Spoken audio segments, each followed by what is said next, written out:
On the stage is David Foley!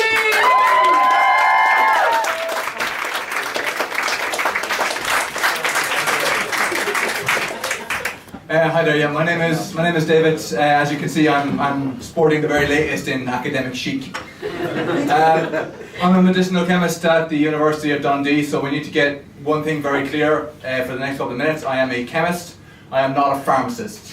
I am never a pharmacist. Pharmacists, good for nothing layabouts, never done a decent day's work in their lives. They're just glorified shopkeepers selling condoms and makeup. Chemists, on the other hand, represent the very pinnacle of scientific achievement. They've contributed so much to making the world a better and more interesting place. So for the next 10 minutes, or 5 minutes, so we're going to reclaim the C word, and I'm going to talk about the magic of chemistry.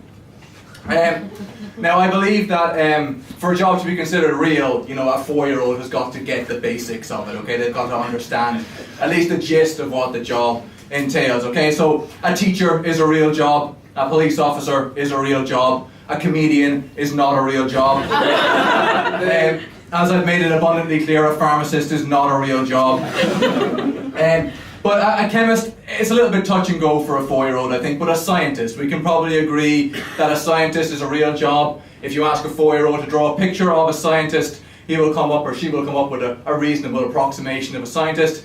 It will be a man. It's always a man. There are women in science, I've seen them.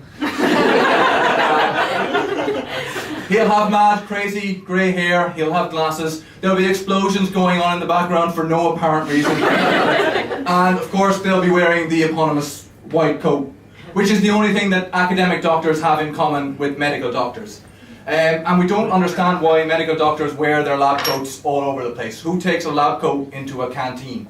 It's a bit like it's a fashion accessory or something for the medical doctors. Now, in addition to this being my fashion accessory, mine is a Gucci. Other brands are available. For scientists, the lab coat is part of your PPE, your personal protective equipment. And it's designed cleverly to kind of shield you from all of the dangers of the lab, alright?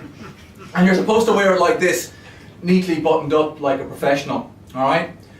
But after a few years of being a researcher, I've been doing it for 10 years now, suddenly this look gets a bit old. It's not good enough for you anymore, and you find that the buttons just become undone. And now you begin to sport what's called the open lab coat look. It's so in this year. In fact, it's so in every year. So now you're lord of the lab. You're master of the molecular. You're artisan of the atomic. And this is the day. This always happens. This is the day that you spill the vial of spermidine right down your front. Now, especially for the ladies, if you're not as experienced as me in handling those boys, when you concentrate them down, they make something really, really pungent. So I'm no longer lord of the lab. No, I'm running around now like the world's geekiest Wolverine, trying to find anything that will cover up the nipples, because my shirt has been thrown in the back of the fume hood and is being set on fire. It's now Breast Cancer Awareness Week in the lab that I work, and the only spare clothes available is a girl's tank top, pink, medium. So as befits any decent laboratory accident, I have been transformed into a superhero. I've got my superhero outfit. It's me in a pink tank top. Picture it good. That's exactly what I was looking for. I've got my superpowers. I have this incredible stench that repels people away from me. And as a medicinal chemist, I have my ability to make drugs. Now, your mum lied to you. Even Ben's mum lied to him. About a lot of things, but in particular that drugs are bad. No. Drugs are good. Drugs are great. Drugs make us feel better. And then there are medicines. Now, think of all the medicines that we've got now to treat really nasty diseases, syphilis and stuff. We've got my favourite hangover cure, which is ibuprofen washed down with a load of Barocca. It works every time, at least for me. You've got antibiotics. Most people here will have taken them. Some people might even be allergic. They've only been around since the 1940s. They've saved about 150 million lives since then.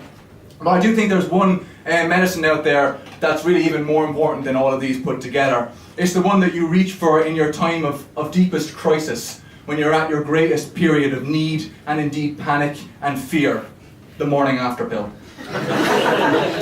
So the next time that dodgy pharmacist sells you a useless condom, you will be thankful for the medicinal chemist who worked so very hard to give you something to help you out in a bedroom emergency.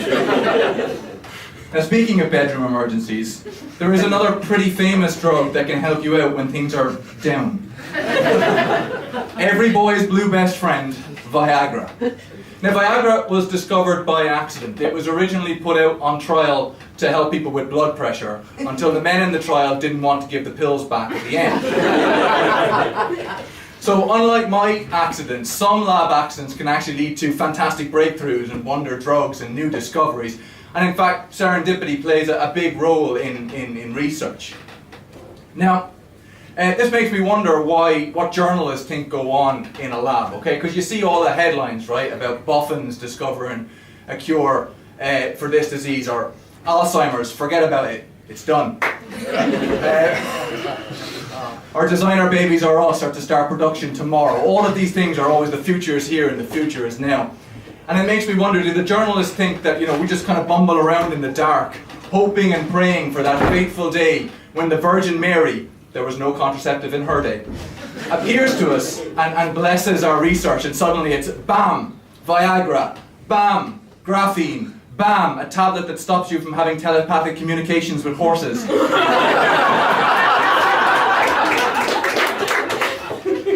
But no, ladies and gentlemen, research is a slow, painful process. It takes thousands of scientists, some of whom fit the stereotype, most of whom are actually normal, an awful long time to come up with things. And what they're trying to do is figure out something that makes the world a better place and increases our knowledge.